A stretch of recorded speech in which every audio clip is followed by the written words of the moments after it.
ಮೆಣಸಿನಕಾಯಿ ರೇಟ್ ಕುಸಿತವಾಗಿರೋದ್ರಿಂದ ರೈತರು ಆಕ್ರೋಶವನ್ನ ವ್ಯಕ್ತಪಡಿಸುವ ಮೂಲಕವಾಗಿ ಕಲ್ಲು ತೂರಾಟವನ್ನ ನಡೆಸಿದ್ದಾರೆ.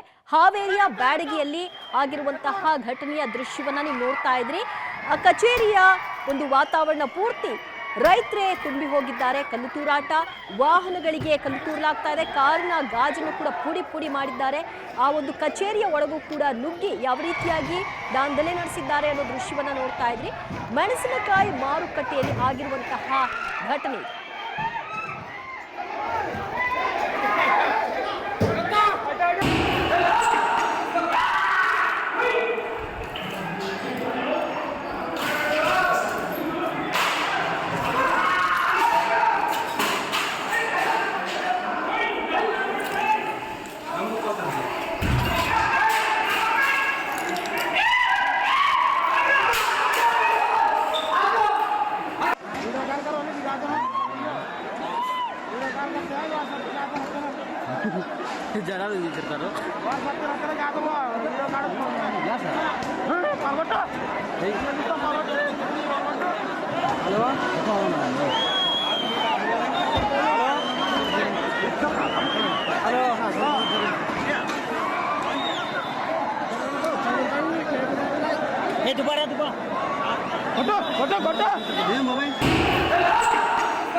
ಮಾರುಕಟ್ಟೆ ಆಡಳಿತ ಕಚೇರಿ ನೀವು ನೋಡ್ತಾ ಇರೋ ದೃಶ್ಯ.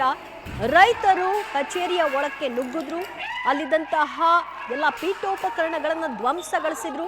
ಚೇರುಗಳನ್ನ ಎತ್ತೆತ್ತಿ ಬಿಸಾಕಿದ್ರು. ಇದೆಲ್ಲವೂ ಕೂಡ ಆಗಿದ್ದು ದಿಢೀರ್ ಅಂತ ಮೆಣಸಿನಕಾಯಿ ರೇಟ್ ಕುಸಿಯಲ್ಪಟ್ಟಿದೆ ಅನ್ನೋ ಆಕ್ರೋಶ ಹಿನ್ನೆಲೆಯಲ್ಲಿ. ಮತ್ತಷ್ಟು ಮಾಹಿತಿ ಪಡೆಯೋಣ ನಮ್ಮ ಪ್ರತಿನಿಧಿ ಫಕೀರಯ್ಯ ಇಂದ. ಫಕೀರಯ್ಯ, ಮಾರುಕಟ್ಟೆ ಆಡಳಿತ ಕಚೇರಿ ಇವತ್ತು ಕಂಪ್ಲೀಟ್ ಆಗಿ ರೈತರ ಆಕ್ರೋಶಕ್ಕೆ ಗುರಿ ಆಗಿದೆ. ಅಂದ್ರೆ ಇದು ಸಡನ್ ಆಗಿ ಆಗಿರುವಂತಹ ದಾಂಧಲಿಯ ದೃಶ್ಯವೋ ಅಥವಾ ಅವರನ್ನ ಪದೇ ಪದೇ ಎಚ್ಚರಿಸ್ತಾ ಇದ್ರ ಹೇಗೆ?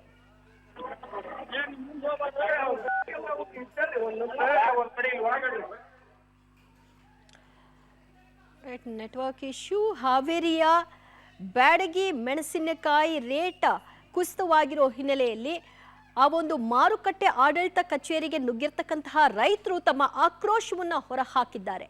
ಕಳೆದ ವಾರವೂ ಕೂಡ ಮೆಣಸಿನಕಾಯಿ ರೇಟ್ ಇಳಿದಿತ್ತು. ಕಳೆದ ವಾರಕ್ಕೆ ಕಂಪೇರ್ ಮಾಡಿದ್ರೆ ಈ ವಾರ ಇನ್ನೂ ಕೂಡ ಇಳಿದಿದೆ. ನಾವು ಬೆಳೆದಂತಹ ಬೆಳೆಗೆ ಸರಿಯಾದಂತಹ ಲಾಭ ಸಿಗದೇ ಇದ್ರೆ ನಾವು ಏನು ಮಾಡಬೇಕು ಅನ್ನೋದು ರೈತರ ಆಕ್ರೋಶದ ಕಟ್ಟೆ ಒಡೆದಿದೆ.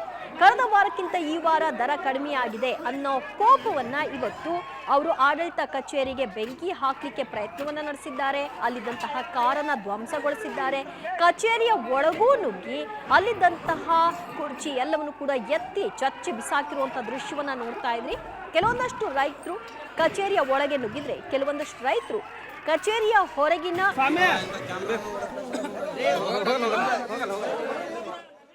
ಈ ಮೂಲಕವಾಗಿ ತಮ್ಮ ಪದೇ ರೇಟ್ ಕುಸಿತಾ ಇದೆ.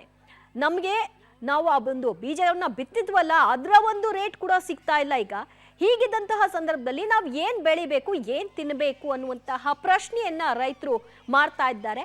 ಅದಕ್ಕೆ ಇವತ್ತು ತುತ್ತಾಗಿದ್ದು ಮಾರುಕಟ್ಟೆಯ ಆಡಳಿತ ಮಂಡಳಿ.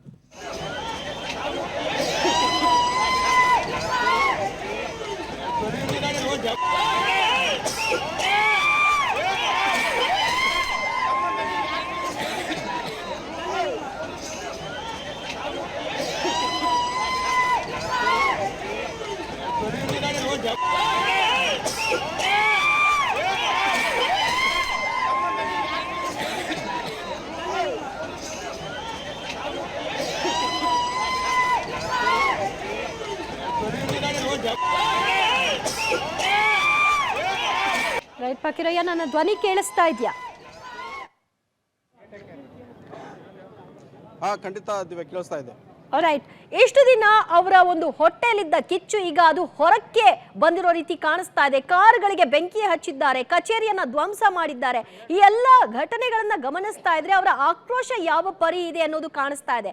ಆದ್ರೆ ಸಡನ್ ಆಗಿ ಇದು ಬ್ಲಾಸ್ಟ್ ಆಗಿದ್ಯಾ ಅಥವಾ ಪದೇ ಪದೇ ಎಚ್ಚರಿಸ್ತಾ ಇದ್ರ, ಏನ್ ಆಗ್ತಾ ಇತ್ತಲ್ಲಿ? ಖಂಡಿತವಾಗ್ಲೂ ದಿವ್ಯಜ್ಯೋತಿ ವಿಶ್ವ ಪ್ರಸಿದ್ಧ ಮೆಣಸಿನಕಾಯಿ ಮಾರುಕಟ್ಟೆ ವಿಶ್ವದಲ್ಲಿಯೇ ಪ್ರಸಿದ್ಧಿಯನ್ನು ಪಡೆದಿರುವಂಥದ್ದು. ಅದರಲ್ಲೂ ಸಹ ರಾಜ್ಯ ಸೇರಿದಂತೆ ವಿವಿಧ ರಾಜ್ಯದ ರೈತರು ಇಲ್ಲಿ ಉತ್ತಮವಾದ ದರ ಸಿಗುತ್ತೆ ಅನ್ನೋ ಉದ್ದೇಶಕ್ಕಾಗಿ ಬೇರೆ ಬೇರೆ ರಾಜ್ಯ ಸೇರಿದಂತೆ ಜಿಲ್ಲೆಯ ರೈತರು ಸಹ ಆಲ್ಮೋಸ್ಟ್ ಆಲ್ಗಿ ಇಲ್ಲಿಗೆ ಬರುವಂತಹದ್ದು ನಾವು ನೋಡ್ತಾ ಇರಬಹುದು ದೃಶ್ಯಗಳಲ್ಲಿ. ಈ ವಾರ ಮೆಣಸಿನಕಾಯಿ ದರ ಕಳೆದ ವಾರ 20,000 ರೂಪಾಯಿ ಕ್ವಿಂಟಲ್ಗೆ ಸಿಕ್ಕಿತ್ತು. ಆದರೆ ಈ ವಾರ 8,000 ರೂಪಾಯಿ ದಿಢೀರವಾಗಿ ಕುಸಿದ ಹಿನ್ನೆಲೆಯಲ್ಲಿ ಸಂಪೂರ್ಣವಾಗಿ ರೈತರು ಒಂದು ರೀತಿ ಆಕ್ರೋಶವನ್ನು ವ್ಯಕ್ತಪಡಿಸುವಂಥದ್ದು ನಾವು ನೋಡ್ತಾ ಇರಬಹುದು ದೃಶ್ಯಗಳಲ್ಲಿ. ಇನ್ನೂ ಸಹ ಪ್ರಕ್ಷುಬ್ಧ ವಾತಾವರಣ ಇದೆ, ಪೊಲೀಸರು ಕೂಡ ಹತೋಟಿಗೆ ಬರ್ತಾ ಇಲ್ಲ. ಹೀಗಾಗಿ ನಮ್ಮನ್ನೂ ಸಹ ಅವರು ಒಳಗಡೆ ಹೋಗ್ಲಿಕ್ಕೆ ಬಿಡ್ತಾ ಇಲ್ಲ. ಅಂದ್ರೆ ಪ್ರತಿ ರೈತರ ಆಕ್ರೋಶ ಆ ಮಟ್ಟಿಗೆ ಹೆಚ್ಚಾಗಿದೆ ಅಂತಾನೆ ಹೇಳ್ಬೋದು.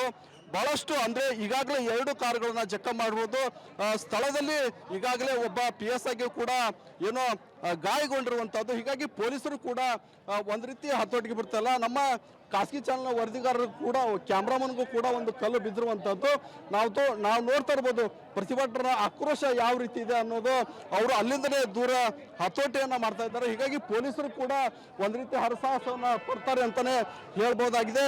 ಅಂದ್ರೆ ಬರ್ತಾ ರೈತರ ಆಕ್ರೋಶ ಅಂದ್ರೆ ದರ ಕಡಿಮೆ ಆದ ಹಿನ್ನೆಲೆಯಲ್ಲಿ ಬಹಳಷ್ಟು ಆಕ್ರೋಶವನ್ನ ವ್ಯಕ್ತಪಡಿಸಿದ್ರೆ ಪೊಲೀಸರು ಸಹ ಒಂದ್ ರೀತಿ ಅಸಹಾಯಕತೆ ಅಂದ್ರೆ ಅವರನ್ನು ಯಾವ ರೀತಿ ಕಂಟ್ರೋಲ್ ಮಾಡಬೇಕು ಅನ್ನೋ ಹತೋಟಿಗೆ ಹೋಗ್ತಾ ಇದ್ದಾರೆ. ಅಂದ್ರೆ ಯಾವ ರೀತಿ ಆಕ್ರೋಶ ಆಗಿದೆ ಅಂತಂದ್ರೆ APMC ಆವರಣದ ಕಾರುಗಳನ್ನ ಜಖಂ ಮಾಡಿ ಸಂಪೂರ್ಣವಾಗಿ ಬೆಂಕಿ ಹಾಕಿರುವಂತಹದ್ದು. ಈಗಾಗಲೇ ಹಾವೇರಿಯ ಸಂಪೂರ್ಣವಾಗಿ ಪೊಲೀಸರು ಎಲ್ಲ ಘಟನಾ ಸ್ಥಳಕ್ಕೆ ಬಂದಿರುವಂತಹದ್ದು. ಆದ್ರೂ ಸಹ ಅವರ ಆಕ್ರೋಶ ಮಾತ್ರ ಇನ್ನೂ ಕಡಿಮೆ ಆಗಿಲ್ಲ ಅಂತಾನೆ ಹೇಳ್ಬೋದಾಗಿದೆ. ಒಟ್ಟಿನಲ್ಲಿ ಪೊಲೀಸರು ಕೂಡ ಬಹಳಷ್ಟು ಹರಸಾಹಸವನ್ನ ಪಡ್ತಿರ್ತಕ್ಕಂಥದ್ದು. ಇನ್ನೂ ಸಹ ಪ್ರತಿಭಟನೆಯ ಆಕ್ರೋಶ ಕಾವು ಹೆಚ್ಚಾಗಿದೆ ಅಂತಾನೆ ಹೇಳ್ಬೋದು. ನಾವು ನೋಡ್ತಾ ಇರ್ಬೋದು ದೃಶ್ಯಗಳಲ್ಲಿ ಟ್ರ್ಯಾಕ್ಟರ್ಗೆ ಕೂಡ ಬೆಂಕಿ ಹತ್ತಿರುವಂತಹದ್ದು. ಆ ಟ್ರ್ಯಾಕ್ಟರ್ ಅನ್ನ ಹೊರಗೆ ತರುವಂತ ಕೆಲಸವನ್ನ ಮಾಡ್ತಿರುವಂತಹದ್ದು. APMC ಮುಂಭಾಗದಲ್ಲಿ ಇನ್ನೂ ಕೂಡ ದಟ್ಟವಾದ ಹೊಗೆ ಆವರಿಸಿದೆ. ಹೀಗಾಗಿ ಬೇರೆ ಬೇರೆ ರಾಜ್ಯದ ಎಲ್ಲಾ ಕಡೆಯಿಂದ ರೈತರು ಕೂಡ ದಿಢೀರ್ನ ಬೆಲೆ ಕಡಿಮೆ ಆದ ಹಿನ್ನೆಲೆಯಲ್ಲಿ ಈ ರೀತಿಯಾದಂಥ ಆಕ್ರೋಶವನ್ನ ಹೊರ ಹಾಕಿರುವಂತಹದ್ದು ದಿವ್ಯಜ್ಯೋತಿ. ಈಗಾಗಲೇ ಜಿಲ್ಲೆಯ ಪೊಲೀಸರು ಕೂಡ ಇಲ್ಲಿ ಮುಖ ಮಾಡಿರುವಂತಹದ್ದು. ಒಂದ್ ರೀತಿ ವಾತಾವರಣವನ್ನ ತಿಳಿಗೊಳಿಸ್ಲಿಕ್ಕೆ ಬಹಳಷ್ಟು ಇದ್ರ ಮಾಡ್ತಾ ಇರುವಂತಹದ್ದು. ನಮ್ಮ ಜೊತೆಗೆ ಯಾಕೆ ಸ್ಟ್ರೈಕ್ ಮಾಡ್ತೀರಿ, ಏನ್ ಸಮಸ್ಯೆ ಆಗಿದೆ ಸರ್? ಯಾಕೆ ಸ್ಟ್ರೈಕ್ ಆಗಿದೆ? ಯಾಕೆ ಸ್ಟ್ರೈಕ್ ಅಂದ್ರೆ ನಾವು ಒಂದು ರೈತರ ಸಲಗ ಮಾಲಿಗೆ ನಮ್ಮ ಮಾಲಿಗೆ ಒಟ್ಟ ಒಂಚೂರು ಬೆಲೆ ಇಲ್ಲಾರ ಸಲುವಾಗಿ ನಾವೆಲ್ಲ ಆಕ್ರೋಶಗೊಂಡು ಅಲ್ಲ ಸರ್ 8,000 ರೂಪಾಯಿ ಹಾಕ್ಯಾರ ಸರ್ ಬ್ಯಾಡಿಗೆ ಮೆಣಸಿನಕಾಯಿನ. ಒಂದು ಎಣ್ಣೆ 15,000 ರೂಪಾಯಿ ಬರ್ತದೆ ಸರ್. ಅದು 2 ದಿನ ಬಿಟ್ಟು 3ನೇ ದಿನಕ್ಕೆ ಎಣ್ಣೆ ಹೊಡಿಬೇಕು. ಒಂದು ಎಕರೆಗೆ ಒಂದು ವಾರಕ್ಕೆ 20ರಿಂದ 25,000 ರೂಪಾಯಿ ಖರ್ಚು ಬರಾಕತ್ತದ ರೀ. ಇವ್ರಿಗೆ ಹಾಕಿದ್ದು ಅದಕ್ಕೆ ನಾವೇನು ಕಳಮಲ್ ತರಾಕತ್ತೀವಿ, ಕಳಮಲ್ ತಂದಿವಿ ಸಿಕ್ಕಾಬಿಟ್ಟು ಹೆಂಗ್ ಬೇಕಾಬಿಟ್ಟು ಕೊಡೋಕದ ಇದಂತ ತಿಳ್ಕೊಂತೀವೇನ್ರಿ ಸರ್? ಎಲ್ಲ ಮಾಡ್ಕಂದ್ರೆ ಕೂಡ ಅಪ್ಪಟ್ಟು ಲೆಕ್ಕ ಬಂದ್ರಿ ಬರೀ 5,000 6,000 ರೂಪಾಯಿ ಹಾಕಿದ್ರಿ. ನಾವೇನು ಹೆಣ್ಣು ಕೂಡ ಸಾಯ್ಬೇಕಾ ಅಂತ ಬರೀ ಇದು ಮಾಡಿದ್ರಿ. ಹೆಂಗೆ ಅವ್ರು ಕಮಿಟಿಯವ್ರು ಎಲ್ಲ ಕಲ್ತ್ಕೊಂಡು ಒಂದು ಚೂರನ್ನ ಬೆಲೆ ಇಲ್ಲ ನಮ್ಗೆ ರೈತರಿಗೆ. ಎಲ್ಲಿ ಹೋದ್ರೆ ಕೂಡ ಅಷ್ಟೇ. ಈ ವಾರ ಎಷ್ಟಾಗಿದೆ, ಹೋದ ವಾರ ಎಷ್ಟಾಗಿತ್ತು ಸರ್? ಹೋದ ವಾರ 24,000 ಆಯ್ತು ಸರ್. ಈ ವಾರ ಅದೇ 22ರಿಂದ 23ವರೆಗೆ 14, 15, 16ಕ್ಕೆ ಬಂದಿದೆ ಸರ್. ಲಾಸ್ಟ್ ಬ್ಯಾಡಿಗೆ ಅಂದ್ರೆ 10,000 ಕಿಲೋವಾಗಿ ಸರ್. ಇಷ್ಟು ಕಿಲೋವಾಗಿ ಸರ್ ನಮ್ಮ ರೈತರ ಮಾಲ್. ಸರ್ ನಾವು ಆಂಧ್ರದಿಂದ ಬಂದಿವಿ ಸರ್. ಜೊತೆಗೆ ರೈತರು ಇನ್ನಷ್ಟು ಇದ್ದಾರೆ, ಅವ್ರನ್ನ ಮಾತಾಡ್ಸೋಣ. ಆಕ್ರೋಶಕ್ಕೆ ಬಹಳಷ್ಟು ಕಾರಣವಾಗಿದೆ ಅಂತಾನೆ ಹೇಳ್ಬೋದು. ಎಷ್ಟಾಗಿದೆ నిమ్ము? 15,000 కిందట 15,000 కిందట 36,000 ఉండ. ఇప్పుడు 6,000 రాసినారు రేటు. మేము 2 లక్షలు ఖర్చు పెట్టినాము 3 ఎకరాలకి. ఇవన్నీ 10 సంచులు అయినాయి. 10 సంచులు అయినాయి. ఎంత ఎట్లా పెట్టాలా పెట్టుబడి, ఎంత దాన్ని కవరేజ్ చేయాలా అర్థం కావడం లేదు. ಥ್ಯಾಂಕ್ ಯು ಭಗೀರಯ್ಯ ನಿಮ್ಮೆಲ್ಲ ಮಾಹಿತಿಗೆ.